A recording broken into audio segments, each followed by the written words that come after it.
Good morning everyone. Welcome to my mini blog. আমি বিনাজ চলে এসেছি তোমাদের সঙ্গে আরও একটা নতুন ব্লগে। তোমাদের সঙ্গে দেখা হয়ে গেল আরও একটা নতুন দিনের। তো তোমরা কেমন আছো? আশা করি সকলে খুব ভালো আছো।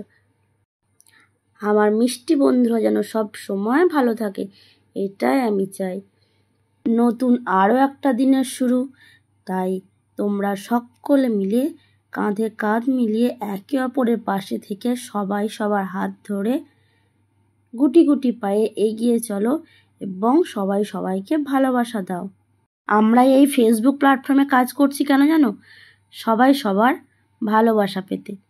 আমরা একা একা কিছুই করতে পারবো না, তাই আমাদের কাজ সবাই সবাইকে সাহায্য করব, সবাই সবাইকে ভালোবাসা দেব, সবাই সবার পাশে থাকব। এই অঙ্গীকার নিয়ে আজকের দিনটা এবং আজকের ব্লগটা আমি শুরু করলাম। আচ্ছা, তোমরা কে কোথায় থেকে আমার এই ব্লগটা দেখছো একটু কমেন্ট বক্সে জানাও তো। আজ দেখবে আমার ছেলে নিজেই রেডি হয়ে যাচ্ছে। সে না বলছে কি, মা আমি বড় হয়ে গেছি, আমি নিজে নিজে রেডি হতে পারছি। প্রত্যেকটা বাচ্চাকেই নিজের কাজটা নিজেকেই করতে দেওয়া ভালো। কারণ কি বলো তো, হয়তো এমন একটা পরিস্থিতি এলো, তোমার শরীর খারাপ, তুমি নেই কাছে, তখন সে যেন তার নিজের কাজটা নিজে করতে পারে। আমি তো এটাই মনে করি যে নিজের কাজটা নিজে করতে পারলে তার সেলফ ডিপেন্ডেন্ট হবে, নিজের প্রতি নিজের ভরসা পাবে যে না, আমিও আমার কাজটা নিজে করতে পারি। যেমন মা মায়ের কাজ করতে পারে, বাবা বাবার কাজ করতে পারে, তেমন আমিও আমার কাজটা নিজেরটা গুছিয়ে করতে পারি।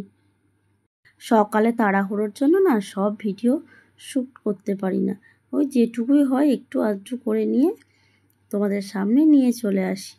দেখেছো আজকের ব্লগের নতুন অতিথিকে? ছোট্ট একটা কুকুরছানা, বাবুদের গাড়ি চলে এসছে। ব্যাস, সারাদিন আর কোন ভিডিও করা হয়নি, তাই একদম সন্ধ্যাবেলা চলে এলাম আবার চায়ের আড্ডা নিয়ে।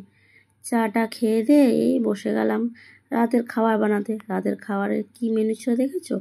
রুটি আর ডিম ভাজা। তো তোমরা কে কে ভালোবাসো এই রুটি ডিম ভাজা একটু জানাবে। আমার ছেলে তো খুব ভালোবাসে। তো তোমাদের সকলকে জানাই অসংখ্য অসংখ্য ধন্যবাদ। তোমরা এত সময় ধরে আমার ভিডিওটা দেখেছো, তার জন্য অনেক অনেক ভালোবাসা। আজকের মতো ব্লগটা এখানেই শেষ করছি। দেখা হবে আরও অন্য নতুন একটা ব্লগে। তো সবাই ভালো থেকো। টাটা সবাইকে। Thank you for watching.